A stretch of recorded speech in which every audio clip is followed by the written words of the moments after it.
Assalamualaikum warahmatullahi wabarakatuh. Perkenalkan, nama saya Muhammad Nafis Putra dengan NIM 24108 dari semester 4. Hari ini saya ingin membuat tugas video untuk memenuhi tugas pemrograman mobile.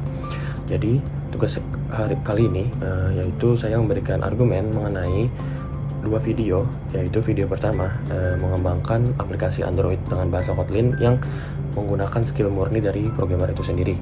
Yang kedua, pengembangan aplikasi Android berbahasa Kotlin tetapi menggunakan tools AI. Jadi video pertama itu berjudul I made an Android app in minutes with this AI tool dari channel Creator Magic. Yang kedua ada build a coffee shop app with Kotlin and Firebase in Android Studio Project. Itu yang tidak menggunakan tools AI.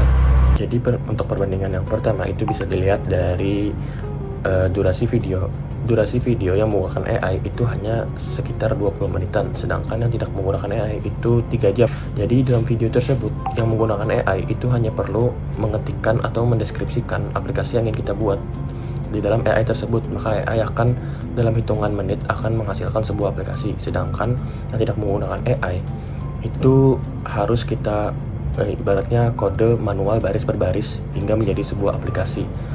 Dari metode yang pertama, yaitu tanpa menggunakan AI, yaitu skill murni programmer.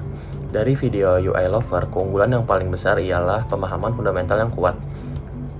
Terlihat jelas bagaimana developer membangun aplikasi dari nol, membuat struktur project di Android Studio, mendesain XML layout, menghubungkan activity, membuat adapter, recycle view, hingga mengintegrasikan Firebase sebagai database.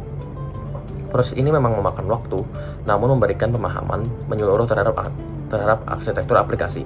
Programmer mengetahui alur data dari database ke tampilan, memahami lifecycle activity, serta mengerti bagaimana error bisa terjadi dan bagaimana cara memperbaikinya.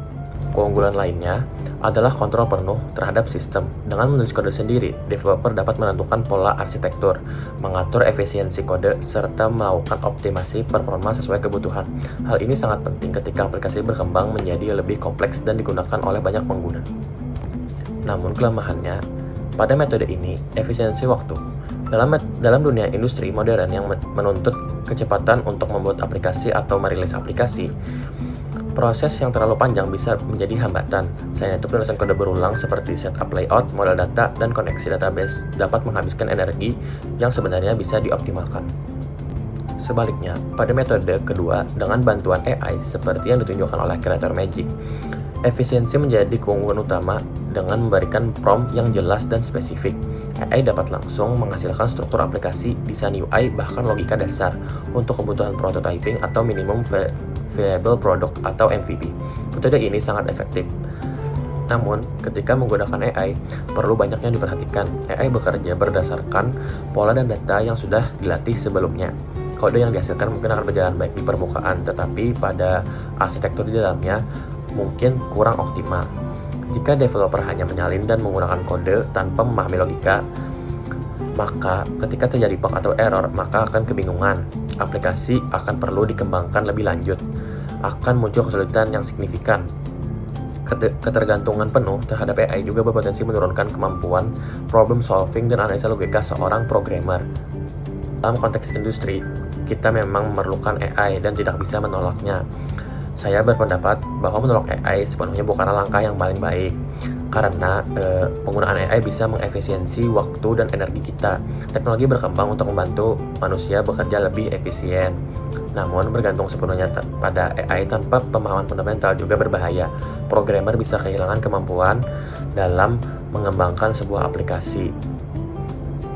Oleh karena itu, solusi terbaik ialah menggabungkan metode pertama dan metode kedua menjadi satu. Jadi AI itu menjadi asisten programmer dalam mengembangkan aplikasi. Maka dari itu keunggulan di metode pertama yaitu pemahaman fundamental yang kuat ditambah dengan keunggulan metode kedua yaitu efisiensi waktu, itu akan menciptakan sebuah keuntungan untuk programmer itu sendiri, di mana dia bisa mengefisiensi waktu juga kuat dalam fundamentalnya. Dan itu saya juga ingin memberikan pendapat pengenalan Android dan atau bahasa Kotlin sejak dini. Menurut saya hal tersebut sangat baik dan layak didukung, namun harus dilakukan secara bertahap dan struktur. Anak-anak atau pemula sebaiknya tidak langsung diajarkan membangun aplikasi yang kompleks, melainkan diperkenalkan terlebih dahulu pada konsep dasar seperti logika pemrograman, algoritma, dan problem solving. Pengenalan sejak dini akan membentuk pola pikir komputasional yang kuat. Namun, hal ini juga disertai dengan pendidikan etika dan literasi digital.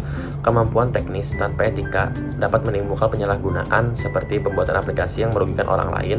Oleh karena itu, pendidikan teknologi harus selalu dibarengi dengan nilai tanggung jawab, integritas, dan pemanfaatan ilmu yang tujuannya untuk positif.